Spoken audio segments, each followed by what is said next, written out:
When do you use it? Well, there's two versions of when, and so when we're going to talk about room acoustics, I'm going to introduce you to the second version of when. There's two versions of when. When is, what day is it? Who cares? It's when you brought it in and put it in the corner of the room. The other thing about when, which is the real important one, is when, in the process of the sound going from the speaker, expanding into the room, part of which you get to hear, and then chaos ensues as a bunch of reflections occur. When, in that lifetime of the process of sound getting from the speaker past you into the room, and hopefully dying out soon, but when do you use the TubeTrap or any acoustic?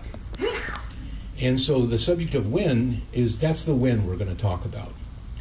Now, and so it's a tricky when because it's counted in milliseconds. The sound travels, 14 inches a millisecond, and it doesn't take long for it to fly by. Now let me add one more thing before we get all carried away in when.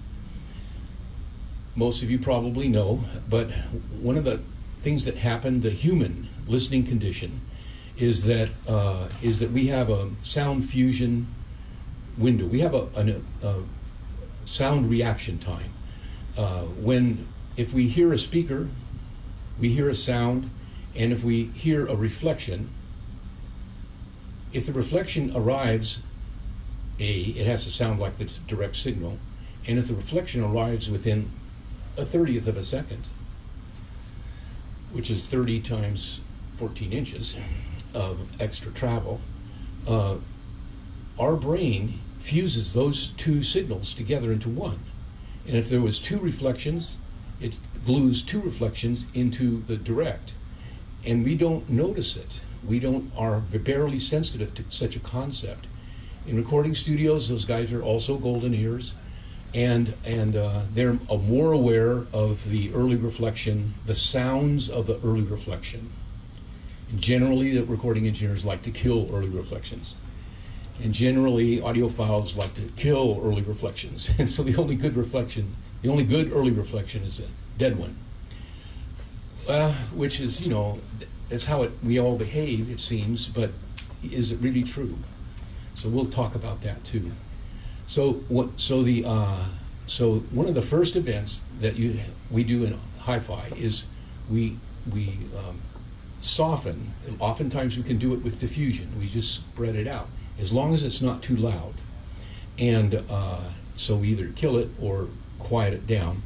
And so we take the early reflection and diminish it in one way or the other. Now, where's the early reflection? Everyone knows it's on the side wall, about ear level, and you can take some mirrors and a flashlight and have great fun sitting at your listening position, a mirror or some on the wall, and find your speaker, and then you put a mark on the mirror, or a piece of tape on the mirror, and then, oh, that's my reflection point. And there's two speakers, and therefore there's two reflection points. There's the near reflection point, and there's the crossfire reflection point. Let's think about that. There's the right speaker playing off the right wall into my right ear. There's the left speaker playing off the right wall into my right ear. Well, those are two different sounds completely, right?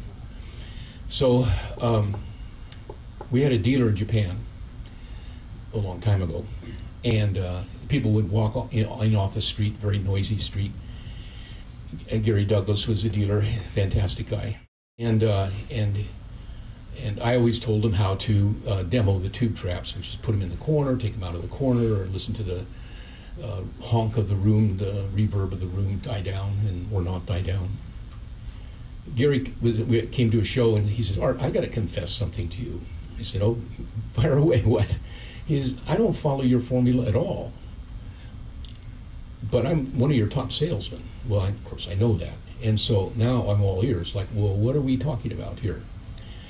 And so he says, what I do is I have someone comes in off the street, want to hear acoustics or whatever we got going on here, I take one tube trap, a column, one with another one on top, and I put it in a certain spot. There's tape on the floor. Of course, there's always tape on audiophiles' floors, and depending on what they're up to.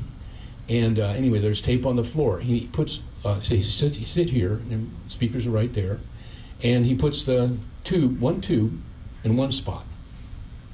I said, oh, killing the early reflection. Yeah. Now, then I'm trying to figure out, well, which one? He says, I do not kill the near wall early reflection. I kill the far wall, the opposite, left speaker into the right ear.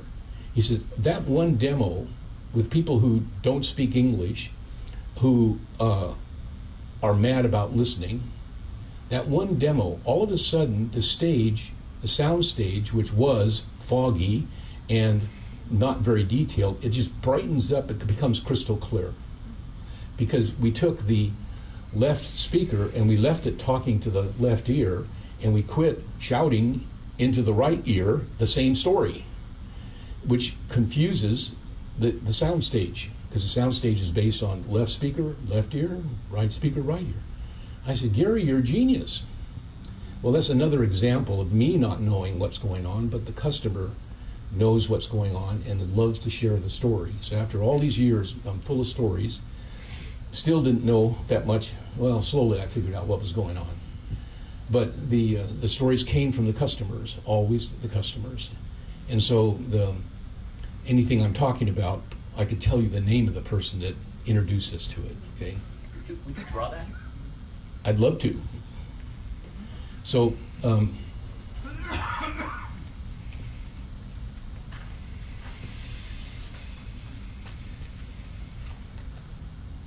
me.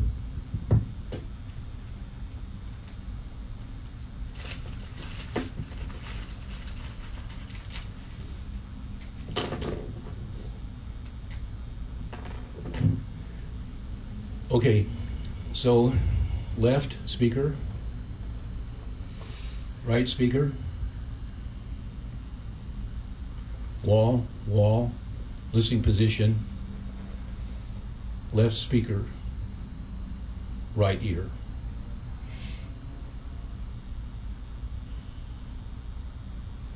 That's the crosstalk signal that kills imaging, right? Imaging is made because the left speaker plays the left ear and the right speaker plays the right ear. That's how imaging is created. And it doesn't include that bounce when the engineer is mixing sound stage. When you draw a diagram like that, it makes a nice sharp point on the walls, but how large an area on the wall would you actually have to cover? Okay, sound spreads out. Yeah. I mean, we could have a conversation around the corner of a building, okay, and be heard pretty well. So even though we can shine a flashlight and say, there's the spot, no, that's just approximately the center of this spreading beam of sound, right? It's not a sound that goes like this. It's a beam of sound that spreads. And how rapidly it's spread, what the beam width is, depends on the frequency. Low frequencies spread very wide. High frequencies are fairly beamy. So now, how do we see the sound stage? What do we do to see the sound stage? It's a treble range phenomena. It's not bass. What do they say with bass? Mono bass? I mean, they don't even do stereo bass because it's better to have two speakers playing mono bass because you get twice as much bass power coming out of the sound system, and no one can tell the difference whether two speakers are playing or one speaker is playing bass because there's no directionality to bass. There's a lot of directionality to the upper partials of the bass hit or the bass attack transient, and you cue in on where the bass is coming from by listening to and recognizing where the attack transient upper partials of the onset in the attack transient of the bass note. That tells you where the bass is coming from, but the sound of the bass doesn't tell you anything. The wavelengths are gigantic, There's no directionality quality available to your head or ears. So it's in the treble range, and so the wavelength of treble is kind of this to this, and middle C on above is the dividing point. And so I would say roughly the size of a reflecting point is, about that big, 3 by 3 ballpark. Do you still want to get the first reflection in addition to that? No, we're not. We didn't even. We're leaving it off right now, Okay. because we're not talking about getting rid of all the early reflections. We're talking about kind of a joke, not really a joke, something serious. But it's more important to get rid of the crosstalk reflection than it is to get rid of the early near reflection, like this one. What does this speaker do that cause that reflection? It widens the stage. Well, who needs a wider stage? I mean, it's nice if you want one, but it's not a thrill. The thrill is to have a stage at all. Okay, so he would put his sound panel TubeTrap here, and he'd put a TubeTrap here, and this goes away, roughly speaking, and that goes away. And now the person sitting here goes, whatever he's saying, and now he's really loves hi-fi and acoustics, and he's ready for the next set of acoustics. So that's when Gary would say, okay, you think that's good, listen to this. And he takes this and he puts another one here, and he takes this and puts another one here, or maybe he puts it over here, depends, and doesn't matter. It does to some degree, and I'll explain what I mean by that. But once you can see the stage, then when you put the stage widening, take the stage widening reflection out, now the stage comes up and is a reasonable width and is not way over there, not way over there. And some people like it that way. I like it too sometimes. How concerned do we need to be about ceiling reflections? Not very. Couple reasons. Save the ink evaporates too quick. One is our pinna doesn't give us very good vertical localization cues, and it's only in high frequencies. You can hear your pinna work if you go like this with your fingers and just go find a quiet spot, not like this, all the way out here. It finds a quiet spot and go all the way around and back, and you can come to the side. But it's amazing to have a tiny little source of sound that you can move around and hear where it's coming from, and hear how it changes color, because the sounds coming from front have one coloration, sounds coming from overhead have a different coloration. There's a trick that recording engineers use, is they'll get you used to listening to a sound that's coming from this, and then they'll just simply change the EQ of the high frequencies to make it go higher, because that's what happens, to go higher, and your brain thinks it's crawling over the top of your head. It is not crawling over the top of your head. It's just the EQ. He's playing with you, and he can carry it all the way to the back and then bring it all the way to the front just by changing the EQ. Once you've localized and you've learned what the high frequency part of that sound source sounds like, then he can EQ it and get it to crawl over your head. But just to hear that sound that I'm talking about and how it changes, just go like that. That's great. And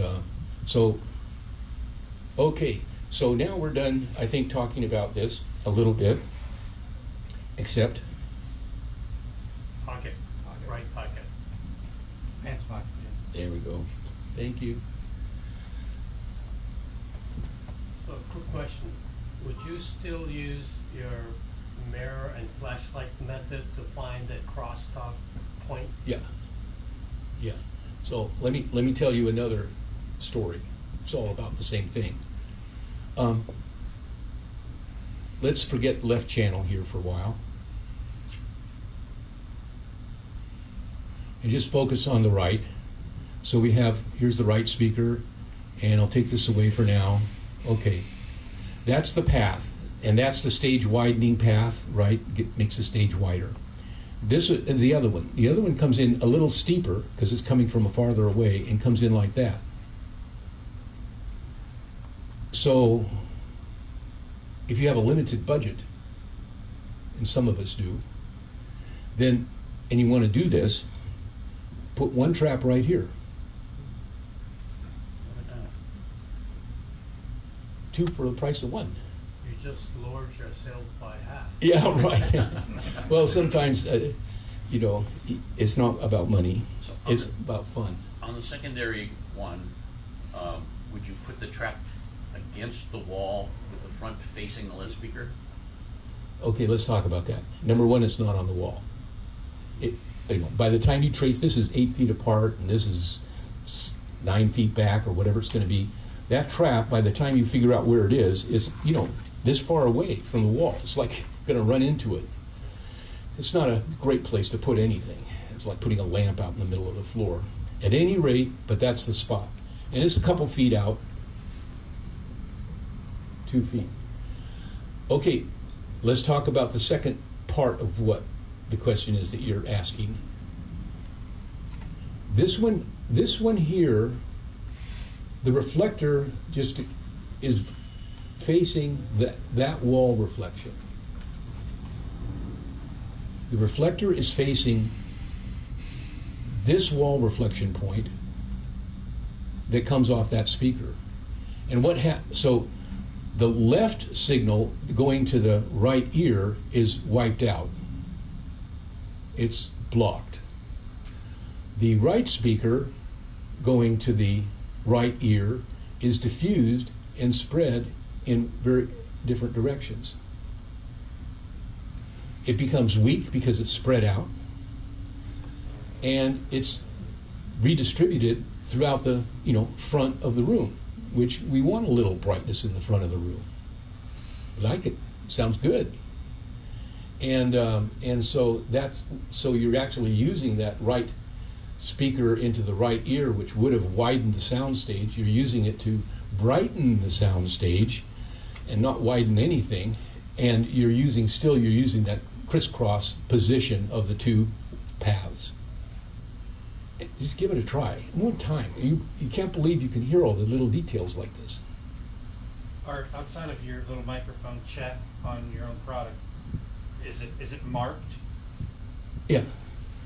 Like The the halves are marked? if you read the label, which is not on this one, Yeah. but it says diffusive side, absorptive side. This center dot, we had to do something. Okay, and it's been this way since the beginning of the product line. The center dot is in the middle of the reflector. So just imagine, here's a center dot, and that means the reflector is between here to here. So you got an aiming point. Yeah, and you can rotate it and hear the reflector drop right away as you're rotating the trap and going shh at it. And so, but it's always in the middle. See the ones over there? It's got double dots. This is an aside. It's not about what we have been talking about. But those are called isothermals. Isothermal is a new invention. And I did that one. It didn't come from a customer. And so yay for me. I contributed something. It turns the inside of the tube trap into it's filled with thermal fiber. And so in the low frequencies, when you compress air, there's two kinds of back pressure. The heat of, when you're compressing the air heats up, and that's thermal back pressure. And of course, there's the back pressure because you're compressing air and cramming more molecules in one volume. But the thermal, you put air in a tire, the tire warms up, and then after a while, the tire's flat again. That's because the thermal heat, the thermal back pressure cooled down, became room temperature, and now the thermal back pressure disappeared. Anyway, so all the tube traps are now filled with the double dots on one side. They're all isothermal, which means that they have a double absorption coefficient 60 hertz and below, and 30% more absorption in the muddy bass range from 100 to 250 or something like that. Okay, so it's significantly more aggressive bass trap for the purposes that it's being used for, which is to get the mud out of the room. Smaller traps like this aren't very powerful in the 40 hertz range. I wish they were, but they aren't. And so 2 times 0 is still 0, so you're not getting much out of benefit of the double factor. But what's interesting, which I love about this is an aside, I guess, but in almost all bass things that you're doing, there's a roll-off, and it's like, oh God, if we could only get rid of the roll-off. Well, in this thermal booster that we put inside here, there's no roll-off. It's flat all the way to DC, and it rolls off as you go faster and faster in frequency changes. I can explain more about that, but I'd like to leave it because it's not about room acoustics. It's just a technical detail. Okay. So, sticking a bass trap out or tube trap out in the room Yeah. is not necessarily practical in many cases. Okay. So is there a plan B? Yeah. There's a plan B, but do this one anyway, just to find out. I mean, it's fun just to experiment. Say, wow, I had no idea I could pull that off. And okay, so we can talk about Plan B. Here I have an eraser somewhere. Okay, Plan B is. Thank you. Okay, Trap. I'm fine. I was making a joke. Plan B is basically we put tube traps here, and here, and here, and by the time you quiet the front of the room down, guess what? Of course, it works. But a couple of things happen. One is you're sitting here with your ears, and you're starting to hear something going on right alongside of you. You're starting to hear the bare walls that you're sitting between.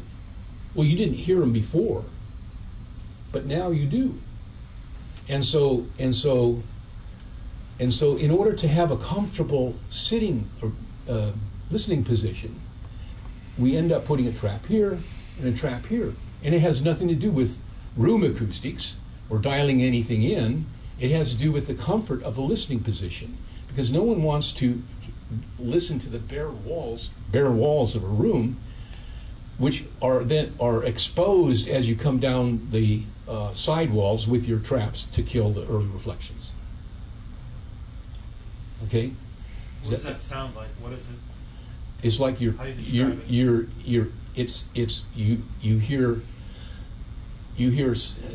it's like being in a concrete room, but there's no front and back to it. It's just the side walls. You're hearing the side walls, and you're hearing the speakers, and it's very time delayed, but it's loud because it's between here and here.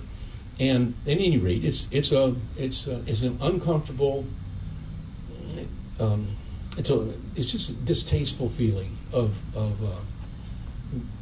considering this became really elegant sounding, and this honker here, becomes obvious. Before it was masked by other sounds coming from other places. I'm just pointing out that sometimes you fix a bunch of stuff and you expose something that you didn't know you would expose, and then you have to fix that too. Acoustic energy coming to you, or is this your mind kind of trying to fill in the surround, the notion of the surround? No, I don't think so. I think that it's energy that's coming. This is physical energy that's coming back and forth. You just hear the bareness of the walls here. That's all I can say. And and if you just, because what's going to happen, because you're working on your room, the back of the room's fixed, the front of the room's kind of fixed, and this is bare, and you just hear the bareness. You can say, well, where's it coming from? Well, we can take some stabs at it. Okay, but hang on because this is kind of tied with what I was going to go to next. Let's look at, okay, so let's We have reflectors in the tube trap. Where are the reflectors? Well, By the dot. yeah, right. I didn't draw them. Okay. It depends on what you're up to.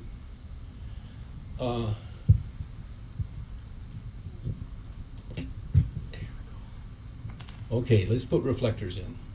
I'm going to put a reflector here, here, here, here. If I had some more, okay, here, here, here, and oh, here's the tube over here, so I'll put the reflector here. I'm not sure what that big thing is, but let's take it away. Oh, that's just a reflection. Okay, so what are those? Why are we doing that? We could just tuck them into the wall and they'll disappear, right? They're not going to pick up hardly any energy. We just point them to the wall and then we just have a dead spot. But we didn't do that. What we did was we angled them kind of away from the speaker, but kind of towards the back of the room. Okay, here, this is a fantastic thing. And if you study our room layouts with an eye open for what I'm talking about next, you'll see it in every room design we do. Okay, the sound travels, of course, in all directions, roughly speaking. I'm not worried about that. It comes down at an angle, hits the rear wall, bounces back, hits this, splash. Another piece of it comes and hits this, splash. Another piece of it comes and hits this, splash. Another piece of it comes and hits this, splash. Now what you've done, here's the amount of time it took for the speaker. This is t equals 0 for you, the listening. And so the round trip time from here to here, back to here, that's a lot of time.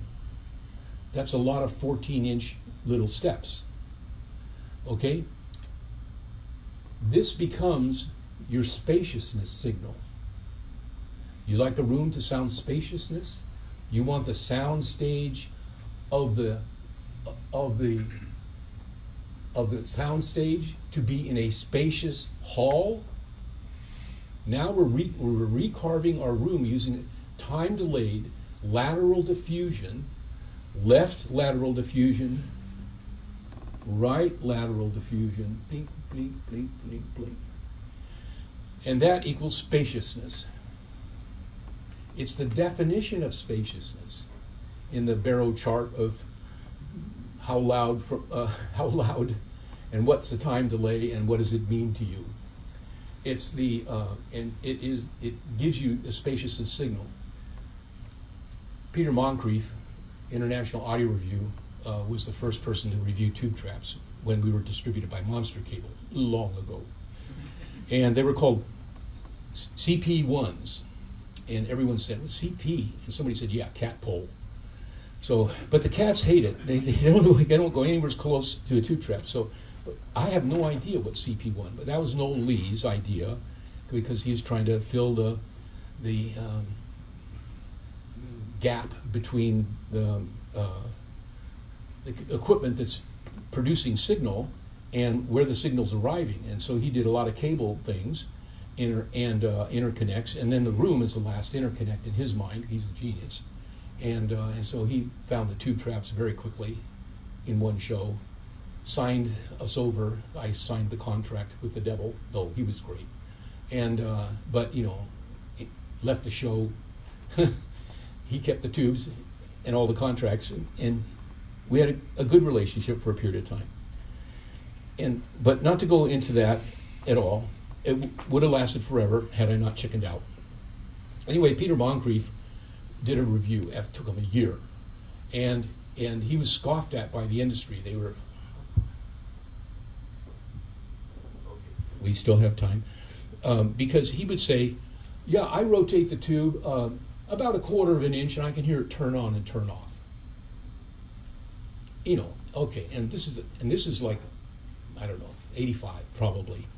Anyway, so the world is full of skeptics, and Moncrief must be a little on the loopy side. Although if you read any of his reviews, he's still does reviews. I mean, each review is a 30-page thesis paper, at least at master's degree level. I mean, he's unbelievable, and years and years and years. At any rate, so he did TubeTraps 2 times, and both great reviews. And so, at any rate, so what is he talking about? Well, he's talking about you hearing that reflection in the middle of these reflections, because he had taken and lined his entire room, floor to ceiling, with tube traps on 3-foot centers. He was way ahead of the game. You have no idea. I mean, way ahead of the game. And okay, and so, and each one of them was rotated until it worked or didn't work. It was dark or light, and you can hear all of these reflections in a good room. If you're just in a general purpose, you want to hear that reflection, and I want to rotate it, and well, I'll stand back here and talk to it. You're probably not going to hear anything.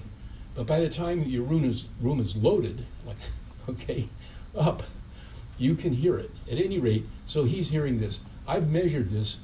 I used to travel with a Crown Techron analyzer, and for years, and because I was measuring everything had to do with room acoustics. And you know, I did this, and I turned this off. It was like something like, I don't know, 18 milliseconds delayed from the direct signal, and about 20 dB down from the direct signal. And you can hear it. And then you go to the chart of time delay in image reflections, and there it is. It's right on the chart. It's on the curve of what they've known for 30 years that a person can hear that reflection in a laboratory environment. But by the time you spend a pile of money and are making a good room, it's starting to turn into a laboratory class environment because you can hear things.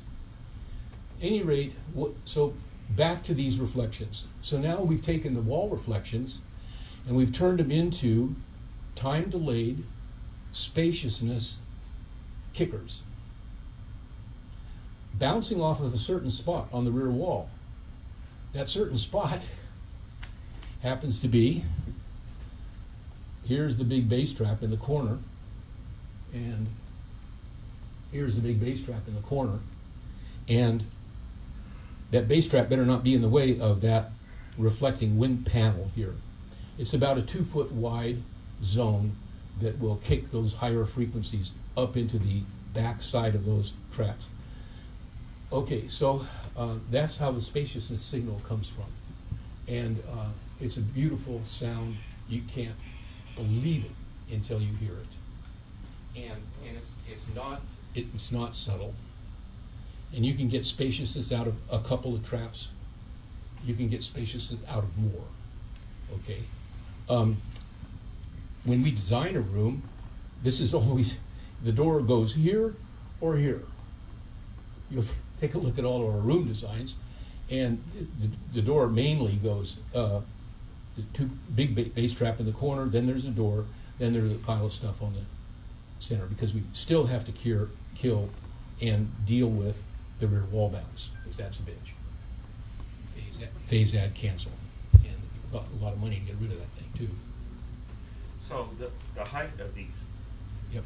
things, how is that determined? It seems like it's not at ear level. It seems like the middle of it should be at about ear level. Why is it on a pedestal? The 3-foot is our budget model. The 4-foot, which covers ear level, is our standard. Usually these are actually stacked, so they're 6 feet high, so they're plenty high enough.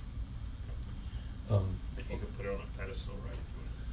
Yes, and we even have traps that they're called studio traps, and they have the right reasonable frequency response and size and reflector and adjustability. They go from practically on the floor, and they're 4 feet tall, that big around, and they're used in recording studios all the time as a gobo kind of a thing, and it's perfect for this kind of work, and it's very relatively inexpensive compared to buying 2 of these. You know, it's like one of those with a stand for, you know, I don't know, the price of one of those. So, because it's a smaller product, and we make lots of them because it goes into the recording industry. So, I mean, we have dedicated production line just on one product. We make so many of those called studio traps. So they're very good in the hi-fi for this level of detailing when you're not trying to get full bandwidth. Yes. Do you have a product that attaches to the wall, to the side walls? We have it's called a half round, and it's literally a half a cylinder, and it costs the same as a full round. There's no savings, but 5 feet long, so that's good. And it's 5 feet long, and it's half a cylinder, and it'll come with a center reflector or an offset reflector. So you have a half round. Oh well, changing colors. You have a half round, and it can have an offset reflector or a centered reflector. And you use the half round with offset reflectors to do this job. And it works just fine. Would those be meant to sit on the floor and against the wall? Or They- do they- they have to be suspended up? They can be suspended. Because they have mounts like attached right to them, or they come with feet, that rubber feet that just lean them right up against the wall. Sometimes the molding is a little thick, and so sometimes they want to put legs underneath it, and all kinds of ways of fiddling around to make it fit into the room so it's comfortable. Yeah. Okay. You just mentioned like 6 feet to stack. Many rooms are at least 8 foot ceiling. Yeah, right. What about that extra 2 feet? Well, we make the standard model today more expensive than these. The standard model today is 4 feet, just under 4 feet. So you put the two of them together, and it's you get clearance for an 8-foot ceiling. That's standard. We can always take two of these and make a custom third one, and a little less than a full size one. So that's how we get up there. Yep. To go back to a previous question, just to clarify, that doesn't necessarily need to be at ear level when you're placing these. If I was going to use this, Yep. only one of them for these, I'd have my ear level would be here, and you just put them on a couple of milk Okay. cartons or whatever Yep. you want to do. I mean, Gotcha. I don't know that we actually make a stand that will hold this up 18 inches off the ground. But if you ordered one, the beavers at the factory would love to make it. Okay. Speaking of the factory, ASC, this is Tim. If you call ASC, he will talk to him, and he's been with me for years. And Jordan is the other fellow running around here, working the booth or fixing rooms and dialing rooms in. So he's an assistant engineer. And so I have two of the, what do we have, 12 people that work at ASC, small company. Okay. Got to keep track of things. Let me talk about this situation. I'm going to erase. But instead of looking at it from a top view, we're going to look at it from a front view. Because something always happens, and people forget about it, and it's kind of funny. And then it's like, oh, not that funny. Okay, and I'll change colors. Oh, there's black. Okay, so we have a room.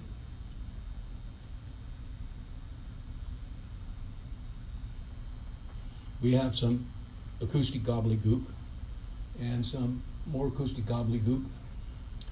And we have speaker, booby-doop, and speaker, booby-doop, and the listening chair, and here we are.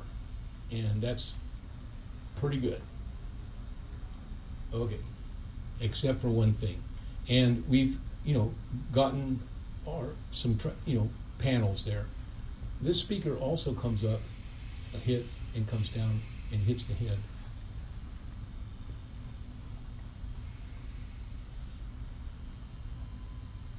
Doesn't that fall into the, we do sensitivity of above ear height response?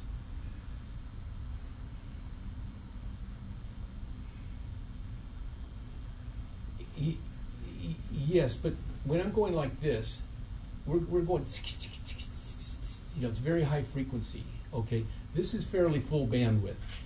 And what happens is let me just make it a little easier to see. What people end up, they put a sound panel on the wall at ear level. We're just talking about that and making a point of where's ear level. It's just that there's another sound path, and it goes from the speaker, hits the ceiling, and comes back and slaps the listener in the head. And there's this sound path that comes up and hits this, comes across, and slaps the listener in the head. Holy crap. There's a product we make. It's called the AcousticSoffit. It's a sleeper product. It's for the I don't know what they call it today because everything's against the rules. But in the olden days, it was called the wife acceptance factor. And because she was always saying no, and not in this house. And so, oh, rats, now what do we do?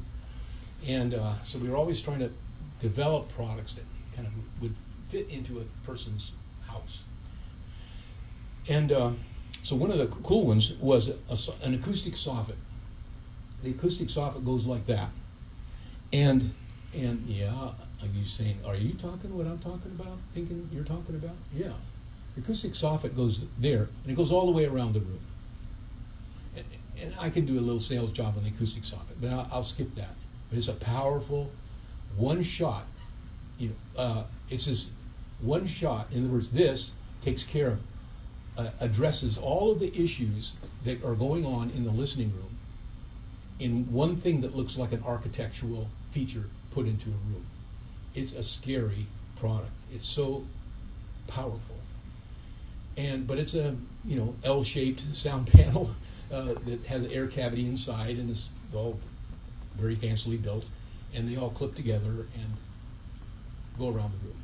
Okay, but the joke is, and it's not a joke, it's just like it takes your breath away. You put a sound panel, you put the AcousticSoffit in the room, and you're sitting here and you say, whoa, how come I hear the sound panel on the wall? Now I know there's no sound panel on the wall. I'm looking at it, it's bare, but I hear a sound panel on the wall. You know what a sound panel on the wall sounds like. You've heard it before. You put the soffit in, you sit down in the chair, and you hear a sound panel on the wall. And it's like, okay, what's going on here? Okay, so here's what's going on. There are two reflections. This one and this one. Feeding you that signal into the right ear. Two, not one. Now, everyone's got carpet, so we're skipping the carpet version of it, otherwise there'd be three, as you can imagine, down this way and back. Okay, now, if I take this one out, I still hear this one. But I call this sound, I bought a sound panel.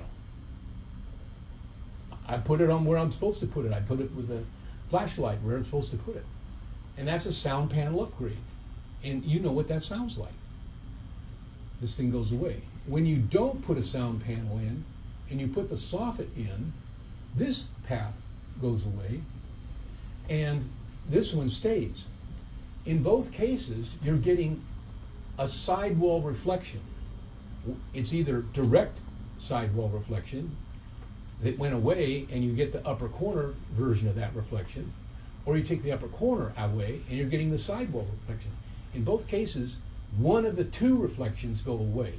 And our experience is that's called a sound panel on the wall, because we're not used to thinking or taking this reflection out, and we don't quite have a name for it, let alone an expected sonic way of describing it. And so remember what I said, this does many things without even thinking about it. So anyway, so you end up with a room with bare walls all the way around, which is what everybody wants. And and yet you have a sound panel on the wall because you hear it. Not you hear something's on the wall, but it really is upper corner version of the sound of the wall bounce. Yes. You have a question? Okay. So, all right. Well, I'm getting close to the end of my clock time, and so I need to stop. And but let me disclose one kind of new topic that's I've touched on it a couple times, but let me touch on it a little bit more. It's part of what the future of room acoustics is going to look like. We're already deep into it in recording studio work. In recording studio work, originally, we would hang tube traps, put them in the corners, and hang half rounds on the ceiling and on the walls, make a recording studio. And they could take it all down and put it in the back of the truck and drive it to the next place. And it was, you didn't have to hire a carpenter to build it just to have a bunch of tube trap things. And then things happened. Recording engineers called, told stories. I kept track, I replicated everything. Different recording engineers call, tell more stories, keep track, and slowly this technique evolves. And so what I'm talking about, what they were talking about, has become what we call the attack wall and the quick sound field. I'm not going to talk about those. They're wonderful acoustic things. But here's the common thing between them. Here's a room.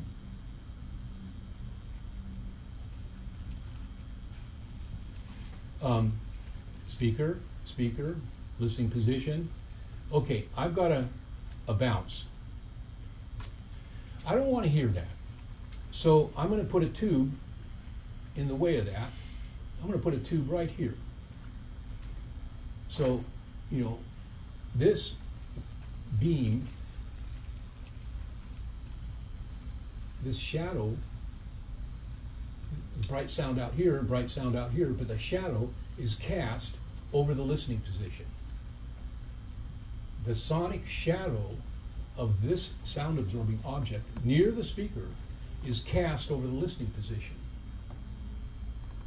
I didn't have to put, why would I put a sound panel here when I don't hear something coming from that spot? We're doing shadow casting in studio acoustics. It's a standard.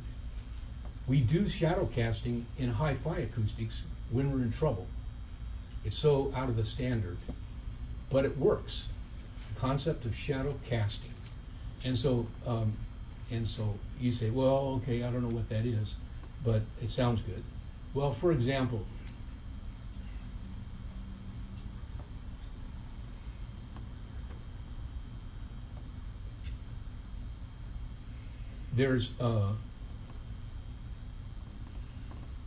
we have a room that has beautiful windows and beautiful windows and beautiful windows, and we just can't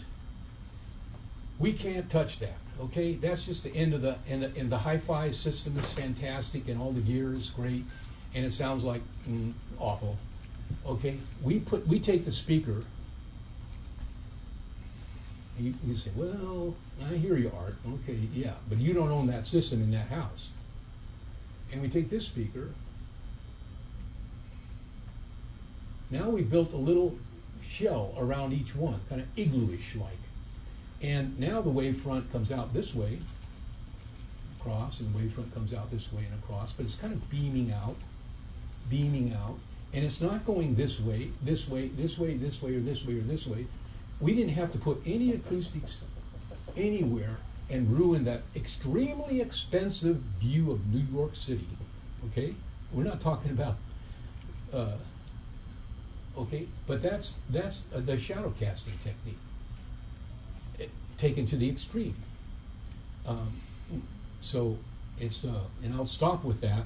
But you might say it's kind of the new era of what we're moving into. And it's very adventurous and goes slowly, and it's always on a case-by-case basis with we're dealing with a client and we're in trouble, they're in trouble, we're in trouble. It's such a compromise, and so we basically, plan B is, okay, well, let's just cast an acoustic shadow on the thing. Here's an acoustic shadow.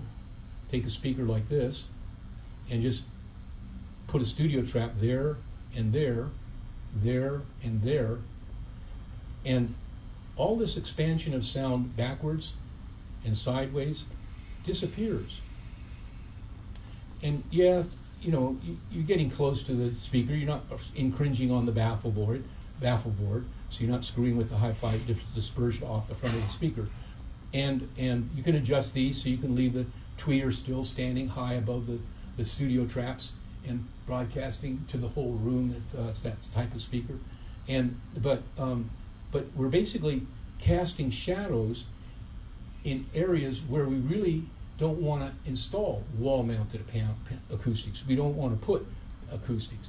We're basically casting shadows instead of absorbing on the walls. And it's like a daring, to me, new world. It's like, instead of fixing the room, we're fixing the problem before it ever got to the surface of the room. The problem got fixed before the room got a hold of it. That's a scary concept. It's different than room acoustics and wall treatment and corner treatment and stuff like that. It's a new generation. What is that you're putting around? These things. Oh, When do you recommend diffusion? Diffusion, we use diffusion all the time, and there's two different kinds of diffusion.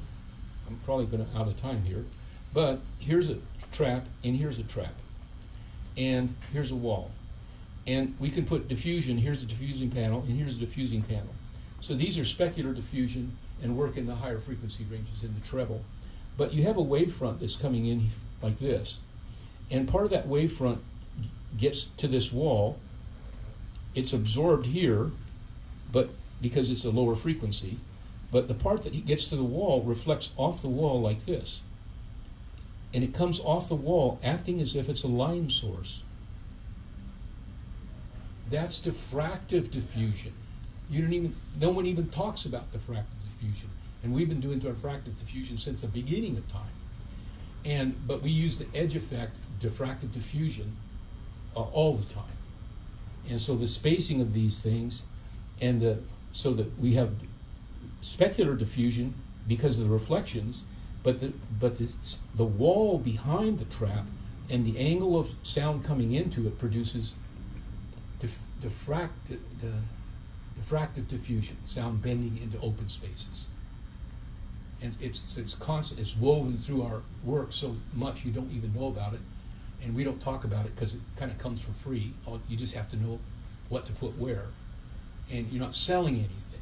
That's the thing, is you're not selling anything, and so you don't get much credit for getting the job done because you didn't collect the cash on the barrel head from doing that job. And so, but that's the diffractive diffusion is all over our work. Yes. On the corner tube traps, where is the dot placed? Is it the same in front as in the back? Almost all the corners are always the dots are forward facing into the room. You need as much diffusion as you can get. When you have a tube trap in the corner, this conversation can go on all night long. Okay, so don't ask any more questions, and I won't be tempted to answer. Okay, you think that's what you're getting? Oh no, you're getting diffusion off of this. You're getting diffusion off of this. What you have, in effect, if you use the image of mirrors, you've got basically, this is 12 inches. You've got 3 to 4 feet of diffusion. If you put a mirror here and a mirror here and a mirror on this thing and take a look at the size of that sound scattering corner, is gigantic, gigantic. And you think you're only just buying this. No, but when you put it in the right spot, boom, it gets giant because of other reflections that feed into it. So in bass, in corners, bass pressure feeds into it and increases the efficiency, but the treble also feeds into it, and if the diffuser is forward, then it becomes a very glittering corner, and you can see it in your mind's eye and your ears as well.